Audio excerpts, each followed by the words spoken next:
오늘을 함께하며 여러분의 내일을 응원합니다. 성공예감 이대호입니다.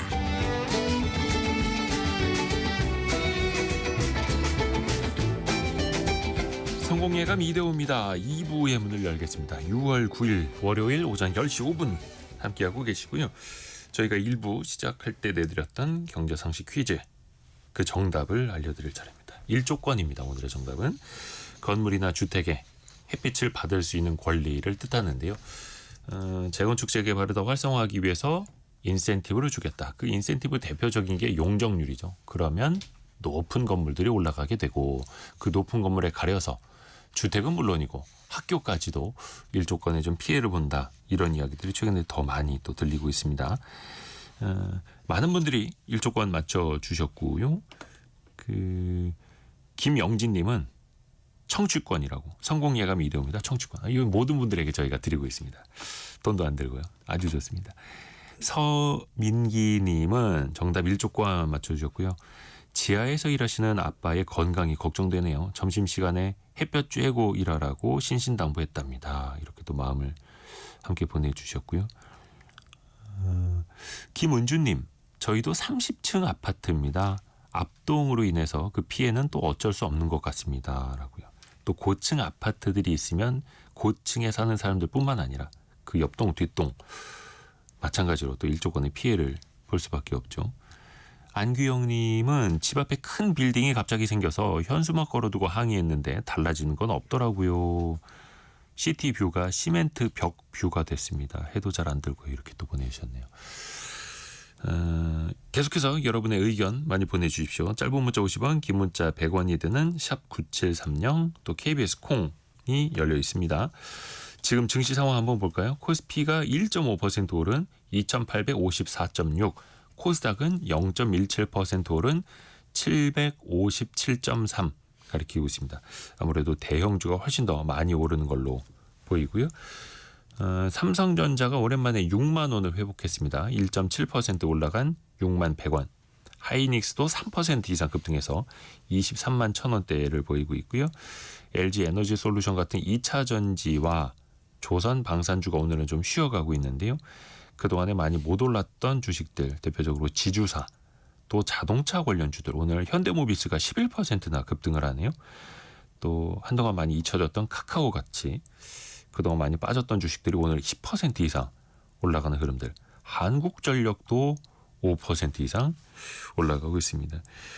새 정부의 경제 살리기뿐만 아니라 코스피 5천 시대 열겠다는 공약 제대로 시작이 되고 있는 걸까요? 다만 또 미중 간의 무역 협상 같은 우리가 지켜봐야 할 포인트들도 굉장히 많은데요. 개미스쿨 시간에 한번 입체적으로 또 들어보시죠. 신영증권 리서치센터 김학균 센터장과 함께합니다. 안녕하세요. 네, 안녕하십니까. 지난주에 코스피가 4% 이상 올랐고요. 네. 이번 주 시작도 1.5% 아주 강하게 출발하고 있습니다. 2,800선 중반까지 가고 있는데요. 네. 최근 흐름은 좀 어떻게 보고 계세요? 뭐 그동안 우리가 국장 탈출은 지능순 이런 네. 얘기가 시장에서 많이 거론이 됐는데요. 올 들어서 S&P 500 지수가 지난 주말까지 한 2% 올랐습니다. 네. 근데 코스피는 주말까지 한 15%, 오늘까지 따지면 17% 정도 올랐기 때문에 네. 뭐 알게 모르게 이제 한국 시장의 상대적 소외가 완화가 되는 모습이 나타나고 있는 것 같고요. 이거는 두 가지 맥락이 있는 것 같습니다. 첫 번째는 글로벌 전체적으로 볼 수 있는 거는 달러가 지난 5월 이후 두드러지게 약해지고 있습니다. 이건 뭐 여러 가지로 해석이 가능한데요. 일단 뭐 미국 경제에 대한 걱정, 뭐 이런 것들이 달러 약세에 투영이 될 수가 있고, 특히 이제 미국의 재정 적자에 대한 우려 투영될 수 있고, 또 달러가 약하다는 거는 달러 이외의 통화가 강해지는 거니까, 네. 그 달러 이외 자산으로의 자금 유입, 뭐 이런 것들도 이제 생각할 수 있는데, 최근에 한국에서 외국인들이 주식을 5월에 오랜만에 순매수했는데요. 뭐 대만, 한국 공통적으로 나타나는 현상입니다. 그래서 달러가 약해지면서 비달러 자산으로서의 한국 시장의 수혜를 보는 이런 코드가 하나 있고요. 두 번째는 뭐 저는 정책 기대가 있다고 봅니다. 한 세 가지 정도가 긍정적인 영향을 주고 있다고 보는데, 일단 첫 번째는 내수 부양입니다. 사실 뭐 정부가 뭐 부양한다 이런 것들이 되게 진부하게 들리죠. 진부하게 들리는데, 이 경제적으로 이 시장을 바라보는 관점은 이제 좀 이제 보수주의적인 철학을 가진 분들은 가능하면 시장에 맡겨두는 게 좋다.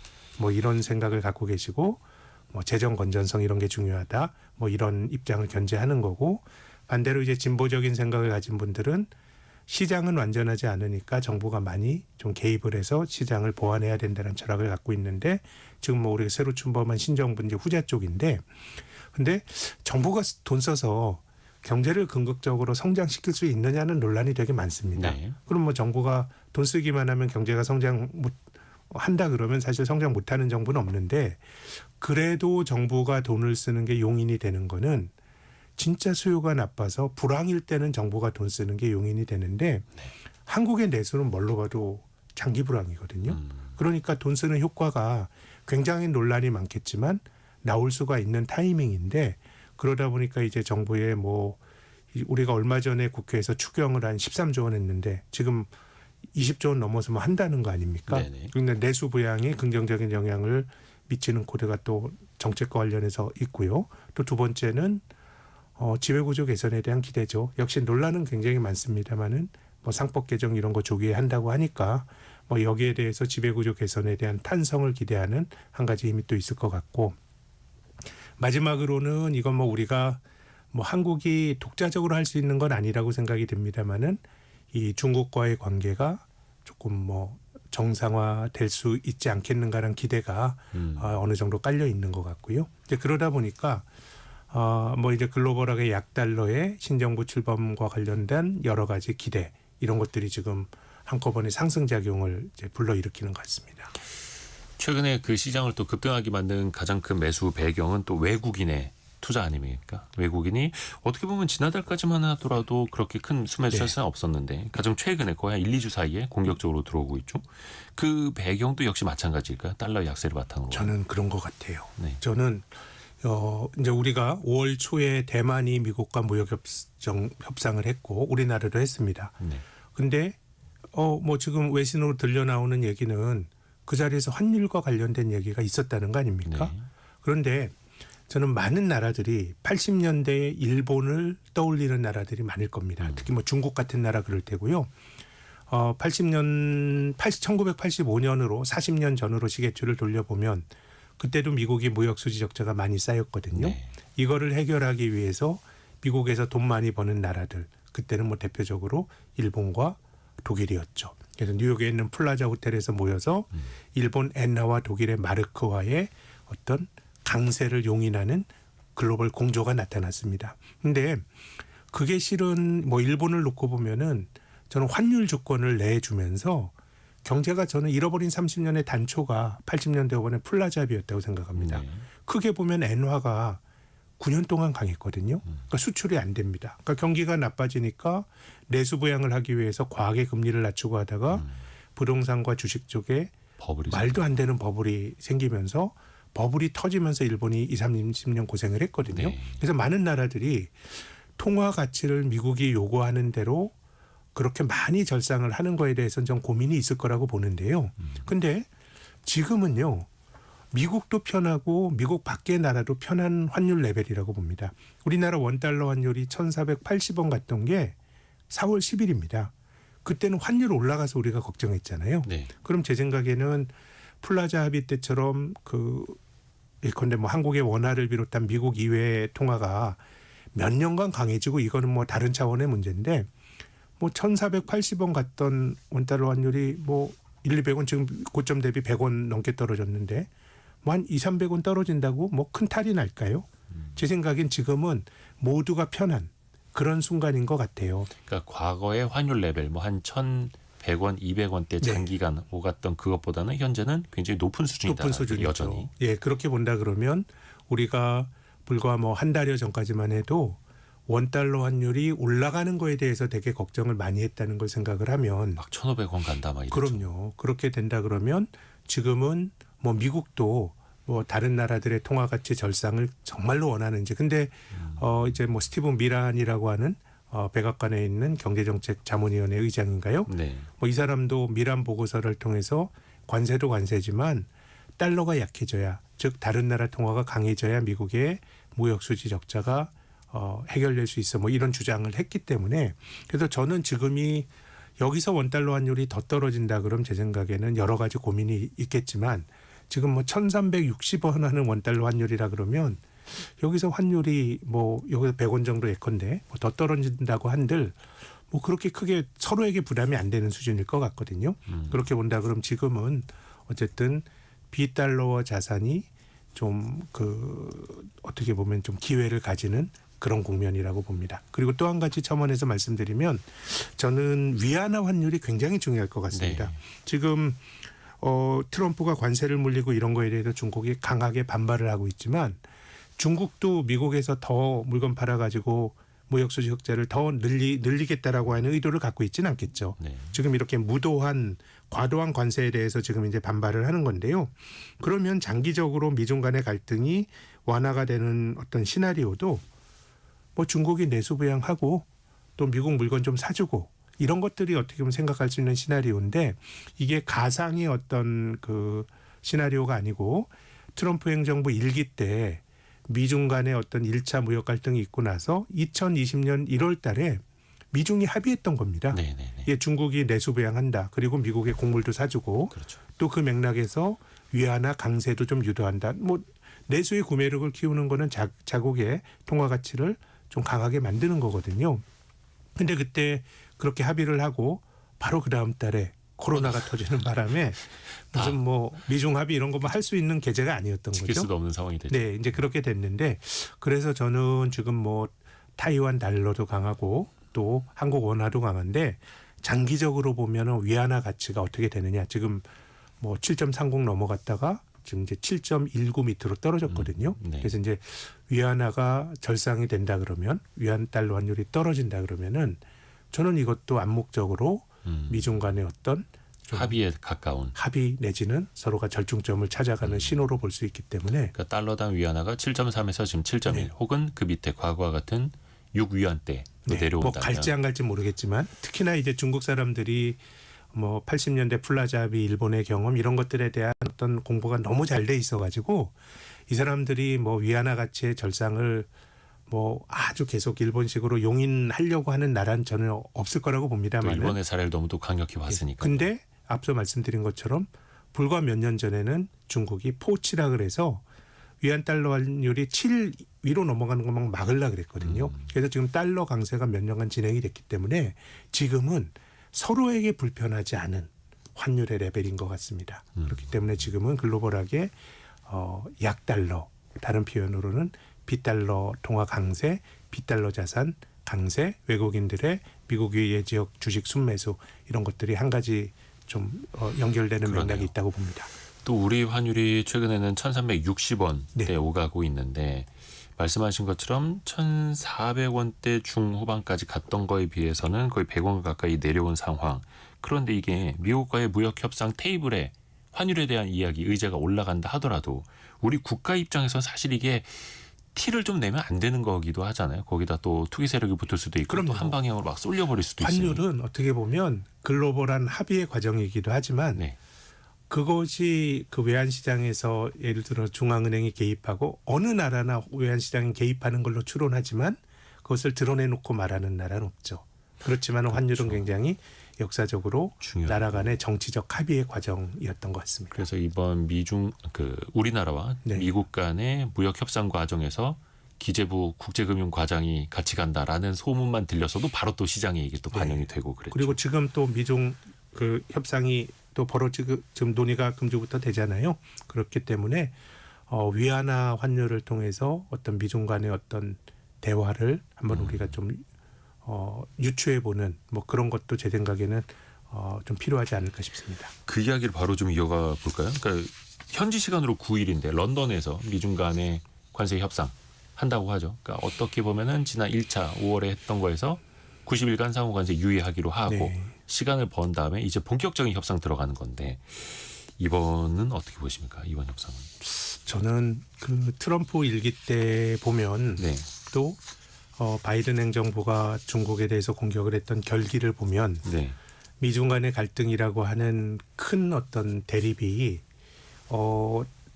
해결되기는 해소되기는 힘들 것 같습니다. 지금 돌아오기는 서로가 힘들어졌다고 보는데 G2 간의 대립 자체가 네. 없어질 수는 없다. 근데 우리가 뭐 이제 미중 간의 갈등을 뭐 트럼프 일기 때부터 본다 그러면 2019년에는 미중 갈등이 완화가 됐어요. 그 완화가 되는 흐름이 이어지면서 맞아요. 2020년 1월 달에 미중 간의 무역 합의도 있었습니다. 네. 그래서 크게 보면은 뭐 어떤 미중 간의 갈등 그 대립이라고 보면 이게 제 생각에는 우리 세대를 넘어갈 수도 있어요. 예. 미소 냉전도 40년 갔잖아요. 한 세대가. 예. 그럴 수 있어요. 아. 그렇게 본다 그러면 이것이 장기화될 수 있지만 이 장기화되는 과정이 지난 우리가 4월 달에 정말 미국이 무도하게 관세를 200% 물리고 하는 그런 식의 과정으로 안 갈 수도 있죠. 2019년도 제 생각에는 크게 보면 미중 간의 갈등이 강화되는 과정이었지만 중간에서는 또 완화가 되는 실마리가 있었는데 그래서 2019년을 회고해 보면 저는 미국 경제가 적당히 둔화되는 게 미중 간의 갈등이나 특히나 최근에 자산시장에서도 미국과 다른 나라 자산시장이 어떻게 보면 균형이 좀 깨졌죠. 네. 우리나라 10년 횡보하고 미국 주가만 많이 올라갔는데 2019년에도 미국 경제가 둔화가 되다 보니까 사실 미국 입장에서도 관세를 물리고 하는 게 자기들에게도 부담이 됐거든요. 네. 그래서 지금 미국의 여러 지표들이 좀 혼재돼 있는데 저는 미국 경제는 둔화 쪽으로 갈 가능성이 굉장히 높다고 봅니다. 이것이 뭐 복잡한 어떤 그 정치한 분석의 결과가 아니고 작년과 재작년에 너무 성장을 많이 했죠. 2.9, 2.8% 성장하면 잠재 성장률로 추론되는 2%보다 훨씬 많이 성장을 했고 이건 정부가 바이든 행정부가 돈을 너무 과하게 써서 한 성장이기 때문에 네. 그래서 저는 뭐 이 갈등의 해소 이것에 대해서는 동의하진 않지만 갈등이 좀 완화가 되고 좀 접점을 찾아 나가는 과정들이 시간을 두고 좀 나타나지 않을까 이런 전망과 또 기대가 있습니다. 그 미중 간의 어떤 접점은 찾아 나갈 것이고 또 미국은 최악으로는 경기가 나빠져야 네. 미국 스스로도 그런 것들을 좀 찾아 나갈 텐데 올해는 미국 경제가 좀 둔화가 될 여지가 좀 크다고 봅니다. 근데 또 그런 불꽃 튀는 갈등까지는 아니겠지만 G2 사이의 그런 힘의 경쟁은 거의 뭐 반세기 이상 이어질 수밖에 없을 텐데 그럴 수도 있다는 거죠. 네. 길게 또 볼 수밖에 없고 다시 국내 시장으로 좀 돌아가 볼게요. 그 최근에 우리 시장이 너무 빠르게 오르다 보니까 하다가 거의 이제 2,900 목도하고 있고 거의 앞에 두고 있고 코스피 3,000 갈 수 있다라는 전망들이 나왔을 때만 해도 그 올해 안에 되겠어 싶었는데 이제 뭐 150포인트밖에 안 남았습니다. 그럼요. 네, 근데 또 3천이야 뭐. 네. 너무 빨리 올라온 감도 없지 않아 있고요. 그럼요. 근데 주가가 늘 그런 것 같아요. 시장이 예를 들어서 많이 오른 주가가 언제 꺾일까라고 바라볼 수도 있거든요. 네. 근데 꺾이는 것도 생각보다 늦게 꺾이는데 꺾이는 과정은 순식간에 나타나는 경우가 많고 주식이 올라갈 때도 마찬가지 같아요. 싸니까 언제 올라갈까인데 이런 것들은 그걸 기다리는 사람에게는 굉장히 지루한 어떤 시간을 요구하는 경우가 많은데 한번 흐름이 바뀌게 되면 또 올라가는 건 또 자산 가격이란 건 한순간인 것 같습니다. 그렇게 보면 뭐 우리 시장이 뭐 3천 간다고 한들 지금 많은 나라가 2021년 코로나 직후에 기록했던 고점을 넘어서서 많이 올라갔잖아요. 2022년은 2021년이 고점, 2022년은 글로벌 증시 조정, 2023년, 2024년에 많은 나라들이 올라가면서 2021년의 고점을 뚫고 갔죠. 근데 한국은 지금 2021년의 고점보다 낮은 수준이니까 당시에는 3,300을 넘었었고 3,300까지 갔었죠. 그렇게 본다 그러면 뭐 아주 장기적으로 보면 우리가 뭐 3천 간다 그래도 이게 뭐 대단히 부담이 되거나 그런 레벨은 아니라고 생각합니다. 참 주식이라는 게 참 어렵고도 그래서 신기한 게 한 1년 내내 고생하다가 한 일주일 만에 모든 수익률이 다 펼쳐지고 그렇기 때문에 예. 이제 주식을 우리가 참 안 가져가는 것이 예를 들어서 이제 뭐 미국이 그 한 20세기에 미국 주가 많이 올랐는데 그 많이 오르는 과정이 가장 많이 올랐던 한 30일을 빼게 되면 그 성과가 사실 많이 이제 줄어든다는 거 아니에요? 그렇죠. 그렇게 본다 그러면 이번에 시장을 보면서도 이게 참 장이 떨어질 것 같아서 우리가 완전히 현금화 시켰다가 또 좋아지면 또 주식으로 채우고 이런 것들이 생각은 쉽지만 참 쉽진 않은 일인 것 같아요. 어느 정도는 주식을 가져가면서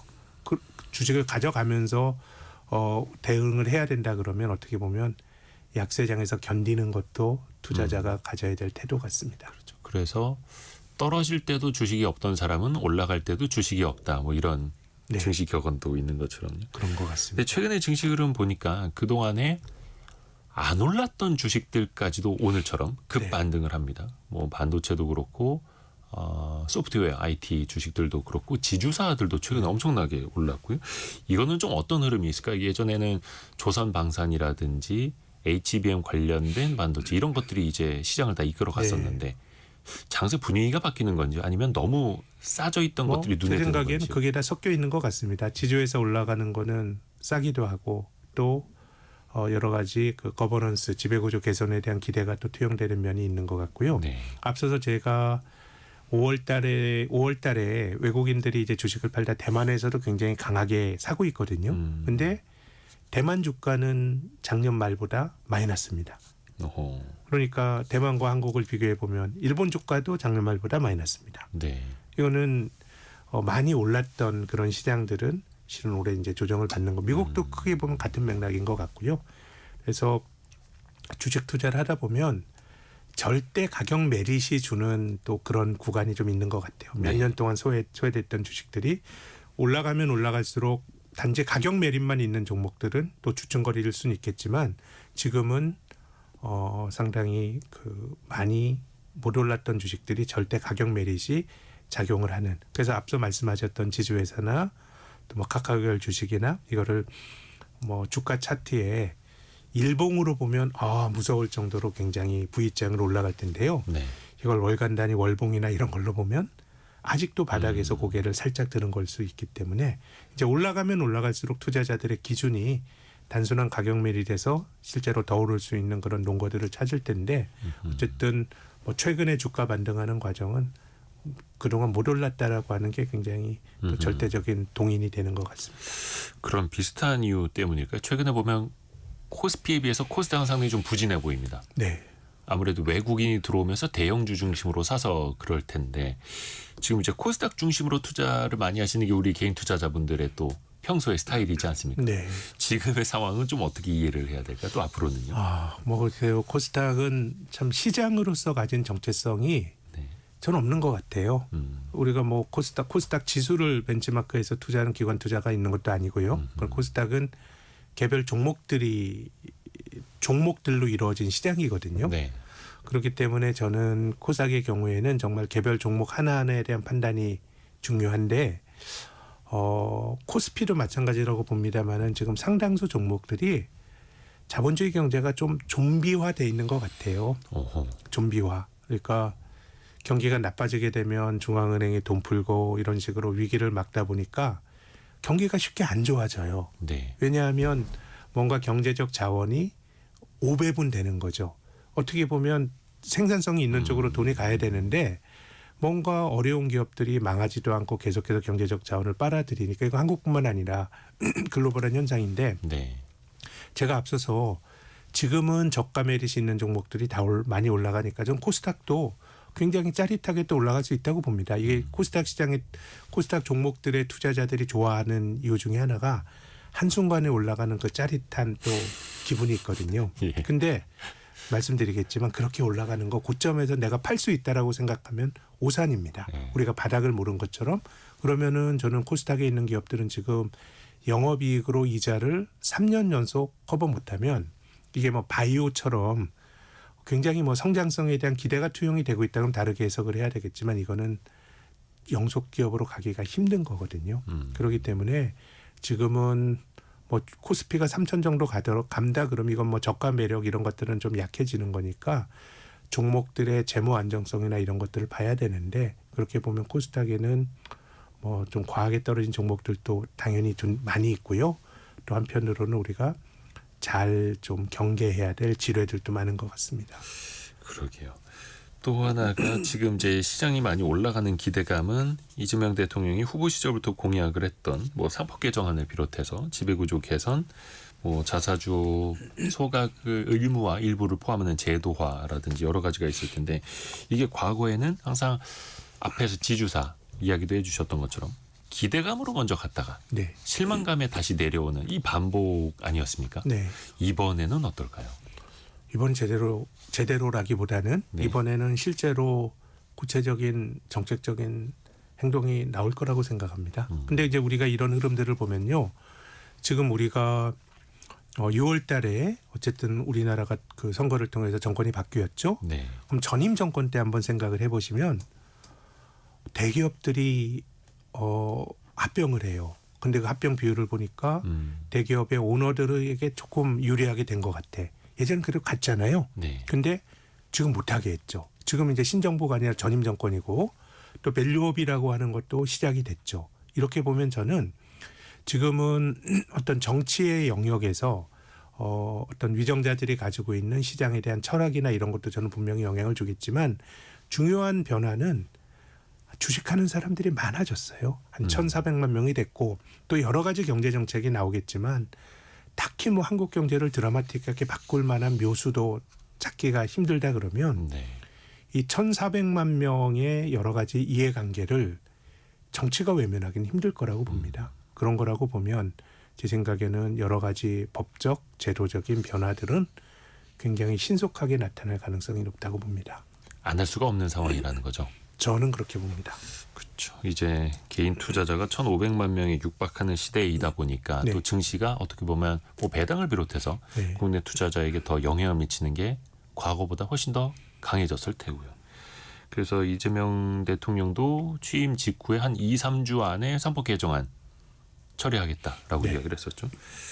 여기에 본질적으로 뭐 주가가 오른다기보다는 주식 투자를 할 수 있는 어떤 뭐 신뢰의 기반이 좀 달라진다라고 봐야 그럼요. 될까요? 주식이라는 게 우리만 뭐 잘한다고 되는 거는 또 아니에요. 예컨대 뭐 미국의 금리, 글로벌 경제에 노출이 된 뭐 한국 경제 상황을 본다 그러면 네. 그렇기 때문에 우리 정책만 가지고 주가가 오른다 이렇게 주장하기는 어렵지만 그래도 그 코리아 디스카운트라고 하는 게 존재하잖아요. 예. 한국 시장이 저평가되는 이것이 뭐 오르고 내리고를 떠나서 기업이 가진 실력 대비해서 주가가 저평가되고 있는 거는 제 생각에는 뭐 여러 가지 이유가 있겠지만 지배구조와 관련된 이슈가 분명히 있는 것 같고요. 그런 거라 그러면 뭐 굉장히 논란이 많고 논란이 벌어지고 있지만은 뭐 일련의 그 지배구조와 관련된 변화들은 저는 한국 증시의 플러스가 될 수가 있고 또 중요한 거는 네. 이건 우리가 뭐 독자적으로 머리를 짜내서 하는 것도 있지만 이웃 일본이 한 10년 동안 이렇게 한 경험이 있기 때문에요. 전체적으로 우리가 그 보고 배울 수 있는 벤치마크의 대상도 있는 거 아닌가 생각합니다. 일본도 거의 10년 동안 공들여서 10년 체질을 동안 좀 바꿔왔고 네. 그렇게 해서 일본 증시 내에서도 디스카운트 현상이 많이 사라진 것처럼 우리도 이제 기반을 닦고 올라가는 건데 그러면 이거는 체질 개선 그 시작이라고 봐도 좋을 것 같습니다. 그 이번 주 일정 몇 가지만 살펴보고 또 이제 뉴스도 듣고 이어가 볼게요. 그 미국에서 중요한 게 또 이번에 소비자 물가 지수 CPI 발표가 있죠. 네. 근데 이거 보면은 전달에는 한 2.3%의 물가 상승률이 나왔습니다. 네. 근데 이번에는 예상치가 그보다 좀 높더라고요. 예, 뭐 시장 기대치 뭐 2.5 다시 높아지는 것 같아요. 시장 컨센서스가 그렇게 보면 어쨌든 크게 보면은 미국도 물가가 둔화되는 거는 맞는데 네.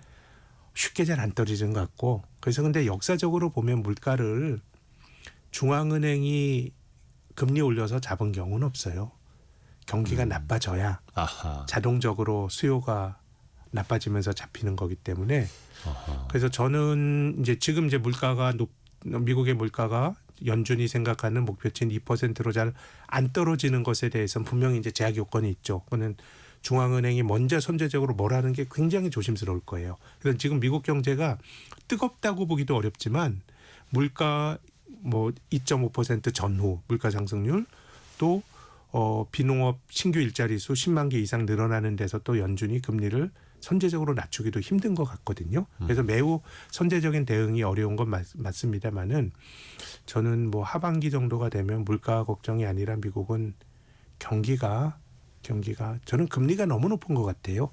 지금 10년물이 계속 4.5 뭐 다시 4.5 전후에서 형성이 되고 그러면 지금 미국은 경기가 버티기가 상당히 좀 힘들지 않을까. 그래서 우리가 한 너댓 달 후에 예상을 해보면 그때는 물가를 보는 게 아니고 경기가 나빠지면서 물가는 당연히 저는 지금보다 많이 낮아질 것 같고 경기에 대한 걱정들이 많이 대두가 될 가능성이 높지 않을까 생각합니다. 그러니까 그 금리를 높인다는 것 자체가 어떻게 보면 인위적으로라도 수요를 위축시켜서 네. 과열을 좀 잡으려고 하는 건데 이 상당히 시간은 되게 오래됐습니다. 그렇죠. 거의 한 3년 네, 이렇게 네. 됐기 때문에 그럼에도 불구하고 지금까지는 미국 경제가 견조했는데 네. 하반기엔 좀 다를 수 있다라고 네, 보시는 금리가 너무 높고 또 작년까지 굉장히 경기가 좋았던 거는 바이든 행정부가 돈을 너무 많이 썼기 때문인데 지금 트럼프도 돈을 안 쓰고자 하는 그런 의도는 전혀 없는 것 같은데 또 감세한다고는 합니다만 네, 근데 바이든 행정부 때처럼 그렇게 돈을 쓰기는 힘들 겁니다. 네, 공화당이 집권해서. 이 지점은 저희가 또 생각해 볼 또 더 깊이 들어가야 하는데요. 일단 현재까지 들어와 있는 뉴스 저희가 정리해서 들어보고 김학균 센터장과의 이야기 더 이어가 보겠습니다. 라디오 정보센터 다녀오죠. 이재명 대통령이 오늘 용산 대통령실에서 비상경제점검 TF 2차 회의를 주재합니다. 지난 4일 1차 회의에서 중점적으로 점검한 추경 규모와 재정 여력, 경기 부양 효과 등에 대한 논의가 추가로 이어질 전망입니다. 국민의힘이 오늘 의원총회를 열고 김용태 비상대책위원장의 거취 문제와 차기 지도체제 등을 논의할 예정입니다. 앞서 김용태 비상대책위원장은 당대표 선출을 위한 전당대회를 9월 초에 개최할 수 있도록 준비하겠다고 밝혔습니다. 본토 군 기지를 공격당한 러시아의 보복 공격에 대한 재보복으로 우크라이나가 러시아 군수 공장을 타격했습니다.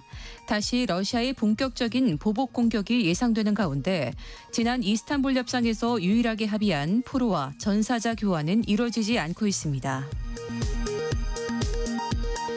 미국 뉴욕 브로드웨이에 진출한 한국의 창작 뮤지컬 어쩌면 해피엔딩의 박천유 작가와 윌 에런슨 작곡가가 미국의 연극 뮤지컬계 아카데미상이라 불리는 토니상의 극본상과 작곡 작사상을 수상했습니다. 지금까지 라디오 정보센터 뉴스 정한나였습니다. 성공예감 이대호입니다. 함께하고 계시고요. 10시 37분 지나가고 있습니다. 3253님이 센터장님 차분한 목소리로 천천히 설명해 주셔서 상대적으로 이해가 잘 되는 것 같아요 라고 보내주셨는데요. 신영증권의 리서치센터 이끌고 있는 김학균 전무와 이야기 이어가겠습니다. 미국의 물가 네. 그리고 또 약간 좀 경기가 둔화될 가능성 이야기를 해주셨는데요.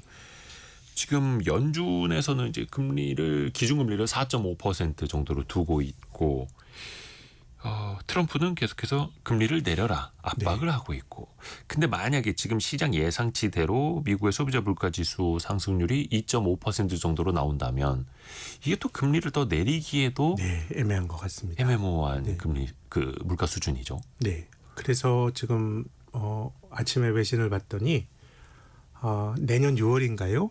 파월 의장 임기가 내년 6월까지 같아요. 네. 그래서 이제 딱 1년 남았습니다. 후임자를 이제 미리 정해 놓는다는 거예요. 네. 그렇게 된다 그러면은 이제 파월 의장을 뭐 대통령이 끌어내릴 수 있는 법적 권한이 있는지 없죠. 모르겠지만 쉽진 않아 보이고 네. 그래서 실질적으로 뭐 이제 좀 레임덕 비슷하게 힘을 뺄 거다라는 건데 근데 지금은 뭐 어떻게 보더라도 좀 하기가 연준이 움직이기가 좀 애매한 상황인 것 같고 근데 이제 역사적으로 보더라도 이게 뭐 연준이 자산 버블이나 이런 것들을 미리 아주 잡은 경험도 없고요. 네. 또 경제의 연착륙을 이루면서 또 물가가 또 안정됐던 경우도 별로 없으니까 그래서 저는 이번에도 뭐 선제적으로 대응하기보다는 경기가 조금 나빠져야 연준이 금리를 후행적으로 낮추지 않을까 생각하는데 후행적으로요. 네, 어차피 지금 저는 연준의 딜레마는 그런 것 같아요. 말씀하신 것처럼 지금 미국의 만기가 하루짜리 금융기관들끼리 거래하는 기준금리가 4.5% 상단이 4.5%인데요.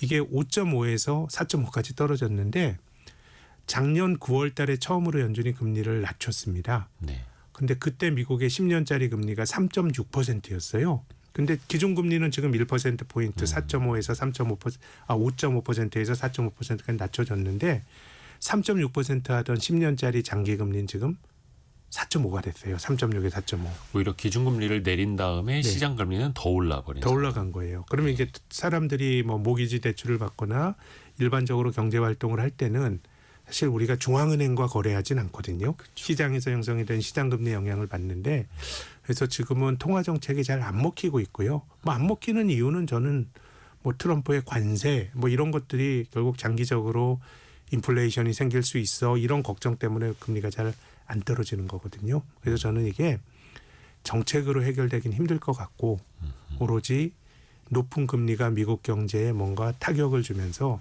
경기가 훅 꺾이면서 우리가 논점이 인플레에서 경기 쪽으로 바뀌게 될 것 같은데 그 과정이 제 생각에는 올해 하반기 어느 때쯤이 아닐까 생각합니다. 그러니까 트럼프 미국 대통령도 계속해서 SNS에 파월은 너무 늦다. 네. 너무 느리다. 이렇게 계속 압박을 하는데 연준 입장에서 보면 또 어쩔 수 없이 데이터를 보고 후행적으로 갈 수밖에 또 자기의 없는 정책이 트럼프의 관세 정책 자체가 장기 금리를 못 내리는 건데요. 근데 저는 굉장히 이제 기시감을 느끼게 하는 대통령이 있는데 네. 미국의 한 대통령이 있을 때 한국의 주한미군을 좀 조정할 수 있다. 막 그런 얘기가 있었고 또 관세를 또 물리기도 했고요. 또 연준 의장에게 연준 의장에게 사실상 압박을 가하기도 했습니다. 우리가 트럼프를 떠올리죠. 네? 집권 1기의 트럼프 말고 또 예. 다른 사람이요. 예, 닉슨 대통령이 그랬습니다. 네. 닉슨이 뭐 주한미군이나 아니면은 서독에 있는 미군 조정한다라고 막 얘기를 했고 또 달러 약세도 인위적으로 그 금태환 중단을 선언하면서 달러 약세가 아주 드라마틱하게 나타났었고 예. 또 그 당시에 자기 친구입니다. 자기 보좌관했던 아서 번스라고 하는 사람을 연준 의장으로 앉히고. 임명했죠. 그래서 뭐 연준의 역사에서 정치 권력으로부터의 독립성 뭐 이런 것들이 자랑스러운 역사로 기록이 되고 심지어는 정파와도 무관해요. 예를 들어서 벤 버냉키는 아마 공화당적일걸요. 근데 오바마 때 중용이 됐죠. 그리고 지금 파월 의장도 공화당일 거예요. 근데 그 바이든 행정부 때도 중용이 됐잖아요. 네. 근데 이제 닉슨과 여러모로 좀 닮아가는 것 같아요. 근데 그 이후에 닉슨 행정부가 보여줬던 모습은 70년대 미국 시장의 장기 횡보, 경기의 장기 침체 뭐 이런 모습의 전제였기 때문에 역사라고 하는 게 뭐 똑같이 반복된다 그러면 맹목이겠습니다만은 저는 닉슨과 트럼프 대통령의 행보가 되게 비슷해 보입니다. 물론 70년대에는 오일 쇼크라든지 대외적인 충격도 같이 겹치면서 미국 경제가 더 힘들어졌던 것도 있습니다만 어떻게 보면 정책적으로 펼쳐놓는 것 보면 네. 트럼프와 닉슨이 많이 닮았다. 뭐 재정 적자 뭐 다 비슷합니다. 예. 그게 이제 어떤 결과를 가져올 건가를 봐야 하는데 현재까지는 괜찮았습니다만 앞으로는 늘 또 걱정이 될 수밖에 없는 거고 미국 금리가 내려가려면 또 경기가 그만큼 둔화돼야 한다라는 또 선행. 그게 선행이고 연준은 또 후행할 수밖에 없는 네. 것이고요. 지금 아까도 잠깐 미국과 중국의 무역 협상 이야기를 좀 했습니다만 약간 잘 됐으면 좋겠습니다만 물론 이제 5월에도 한 90일 연기하는 것에 대해서는 시장의 예상보다는 빠르게 미중 간에 합의를 봤습니다. 네. 그럼 이제부터 본 게임으로 들어가는 건데 미국 증시가 뭐 예를 들어서 나스닥이 막 폭락하고 급락한 이후에 시장에 주었던 그 신호와 거의 2만 선 가까이 다 회복을 한 상황에서의 시장이 또 기대하고 있는 효과는 좀 다를 수도 있을 것 같거든요. 지금부터는 약간 뭔가 좀 삐끗하는 모습만 나타나도 네. 시장이 혹시 또 충격을 받지 않을까? 왜냐하면 또 많이 올라 있기 때문에 그러니까요. 이런 걱정도 좀 들거든요. 4월에 빠졌던 부분들이 다 회복이 돼서 근데 네. 이건 뭐 어떤 식으로 합의가 이루어질지에 대해서는 알 수가 없기 때문에 그걸 가지고 판단을 내리기는 좀 쉽진 않아 보이는데요. 네. 그래서 뭐 사전적으로 제가 뭐 어떻게 될 거다에 대해서는 인사이트가 없습니다만은 아까 말씀드린 것처럼 어쨌든 미국도 이렇게 공격을 했으면 예.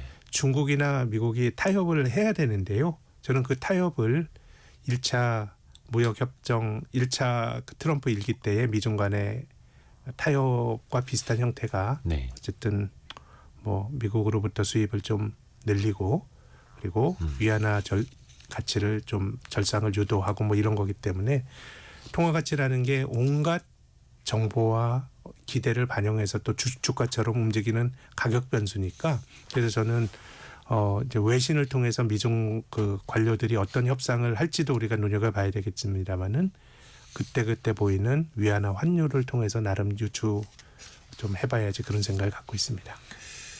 환율의 움직임을 보면 또 시장의 예상치, 네. 기대치도 어디로 갔는지를 또 볼 수 있다라는 거고요. 그래서 아까 그 달러 대비 위안화. 예, 환율이 지금 좀 이제- 떨어지면 지금 7.19 밑으로 살짝 내려왔거든요. 7.18대인데 이게 다시 7.20으로 올라가는 모습보다는 아래쪽으로 떨어지는 모습이 나타난다 그러면은 뭔가 이제 금융시장이 여러 가지 좀 긍정적인 기대를 투영을 하는 게 아닌가 그렇게 해석을 해도 되지 않을까 싶습니다. 근데 또 한켠에서는 미국 경제가 둔화될 수밖에 없는 상황을 또 말씀을 해주셨고 네, 증시는 지금 거의 전고점을 향해서 네, 가고 있고 우리가 2020년, 21년에도 많이 겪어봤습니다만 그렇다면 뭔가 경제는 안 좋지만 증시는 좋은 상황이 네. 또 그럼 다시 반복이 되는 걸까요? 근데 저는 경제는 안 좋은데 증시가 좋은 거는 우리 시대의 일종의 노멀인 것 같아요. 그러니까 경제보다 자산시장 훨씬 좋은. 작년과 재작년은 실은 미국은 경제가 되게 좋았어요. 네. 예, 경제가 좋았기 때문에 주가 올라간 게 뭐 경기와 무관하다 말하기는 어려운데 그래도 우리가 작년과 재작년에 경기와 주가의 괴리를 대표적으로 보여준 나라가 독일이죠. 네. GDP 성장률이 역성장했는데 작년과 재작년 2년 연속 마이너스 성장인데 독일을 대표하는 닥스 지수는 사상 최고치를 기록했거든요. 그렇죠. 저는 이게 아까 말씀드린 것처럼 2008년 금융위기 때요. 이건 적절한 비교가 될지 모르겠는데 와코비아인가요? 미국의 4대 은행 예. 이 부도날 뻔했어요. 네네네. 근데 그냥 뭐 그때는 예금자 보호 이런 얘기가 없었는데 2022년에 자산 규모로 미국에서 한 15위쯤 하는 실리콘밸리 은행이 파산하려고 하니까 그때 제니 델런 재무장관이 예금을 전액 보장해 준다고 얘기를 했어요. 예금자 보호를 거의 무제한으로 네, 하겠다라고 신호를 해주겠다라고. 줬죠. 예, 지금 미국이 25만 불인가 뭐 그렇게 되잖아요. 네. 그래서 지금은 2008년 이후에 자본주의는 뭔가 충격이 오는 거에 대해서 너무 두려움이 큰 것 같아요. 계속 개입을 하니까요. 그러니까 만성적으로 돈이 많이 풀리고 그러니까 실물 경제에서는 정리가 되어야 될 좀비 기업들이 정리가 되지 않으면서 굉장히 비효율이 존재하는 거죠.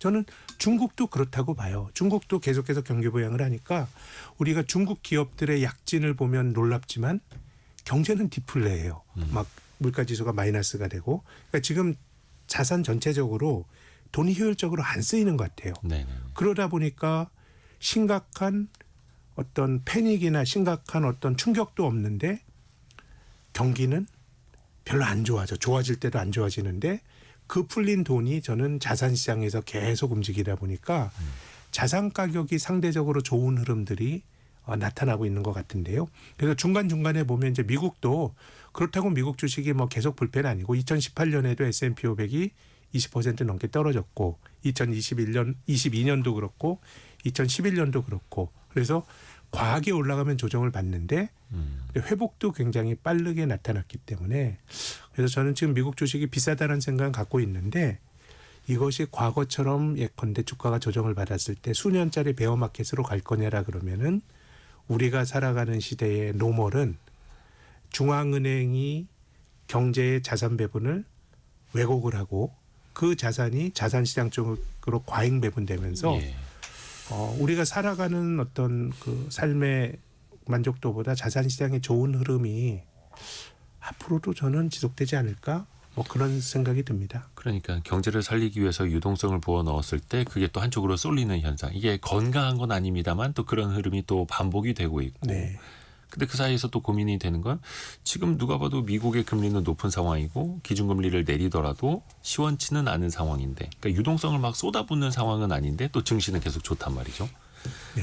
우리 입장에서 봤을 때도 사실 우리도 한국은행의 기준금리 인하 5월에도 있었고 지금 뭐 추경을 또 한 20조 원을 하느니 얼마 하느니 이야기를 또 하고 있는데 네. 과연 이 유동성의 힘이 또 그럼 과연 또 증시를 또 그러니까 실물 경제가 되기에는 자원 배분이 되게 어려워요. 아까 실물 말씀드린 경제로 것처럼 가기에는 좀비가 너무 많아요. 그 돈이 생산적인 데로 가야 되는데 인위적으로 여러 가지 지원과 얼마 전까지 장기화됐던 저금리이기 때문에 이제 실물 경제에서의 자원 배분은 저는 거의 망가진 것 같아요. 그러니까 뭐 한계 기업들도 좀 정리가 잘 안 되고 이런 그러다 식으로. 보니까 이게 그 실물 쪽에서 버는 돌아가는 돈이 효율을 갖긴 힘들고 오직 자산 시장에서만 풍선 효과가 나타나는 흐름이 나타나는데 그렇다고 주식이 뭐 일방향으로만 계속 오를 거다 이런 주장을 하는 건 아니지만 실물 경기보다 자산 시장이 상대적으로 나은 흐름은 이게 우리가 살아가는 시대에 저는 좀 규칙이 아닌가, 이게 노멀이 아닌가 그런 생각을 자주 하게 됩니다. 그래서 또 투자를 안 할 수도 없는 거고요. 네. 또 투자를 또 계속 해야 하는 거고. 그 예전에 한창 주식 시장을 떠나셨던 분들이 언제쯤이면 다시 돌아올까 이것도 되게 이제 주목되는 지점이거든요. 아니면 이제 해외로 떠나셨던 분들이 네. 이제 뉴스에서 코스피가 연일 급등하고 있습니다. 2,800 넘어서 2,900 또 혹은 3,000선 넘었습니다라고 하면 또 그때 또 많이 들어오실 것 같다는 생각도 그럼요. 하거든요. 고행적으로 들어오시겠죠. 예. 또 그게 고점일 가능성이 높아요. 근데 이제 제가 드리고 싶은 말씀은 네. 이게 고점인 것 같은데 그 어디가 고점인지를 내가 알 수 있다고 생각하시면 안 되고요. 설사 내가 고점에서 물리더라도 다 사이클이 있기 때문에 그 사이클을 이겨내는 게 되게 중요할 것 같거든요. 그렇기 때문에 지금 올라갈 때 마음이 끌리는 거는 인지상정인데 내가 주식을 사는 그 돈은 제 생각에는 한 3, 4년 정도는 신경 안 쓸 돈으로 하셔야지 우리가 올라가는 거 예상 못하는 것처럼 떨어지는 것도 우리가 알 수 없어요. 그런 돈으로 해야지 승률이 높아지지 않겠나 그런 생각이 계속 듭니다. 그 사실은 코스피가 2,400일 때 투자를 했어야 하고 네. 한데 그때는 끝날 것 같고 세상이 네. 공포에도 젖어 있고 그런데 어느덧 2,860선까지 올라온 코스피를 보면서 지금이라도 라고 하는 생각을 갖게 되는데 그 결국은 이제 타이밍이 아니라 그저 언제나 꾸준히 또 하고 있어야 한다라는 거죠. 그래서 저희가 또 이렇게 매주 개미스쿨 시간을 마련하고 있는 거고요. 오늘은 신영증권 리서치센터 김학균 전무와 함께했습니다. 고맙습니다. 감사합니다. 감사합니다. 벌써 마무리할 시간인데요. 이 시각 현재 원달러 환율은 1,357원 정도 해서 60원 안팎에서 계속 움직이고 있습니다. 내일 아침 9시 5분을 또 다시 기약해야죠. 성공예감은 오늘도 여러분을 응원합니다.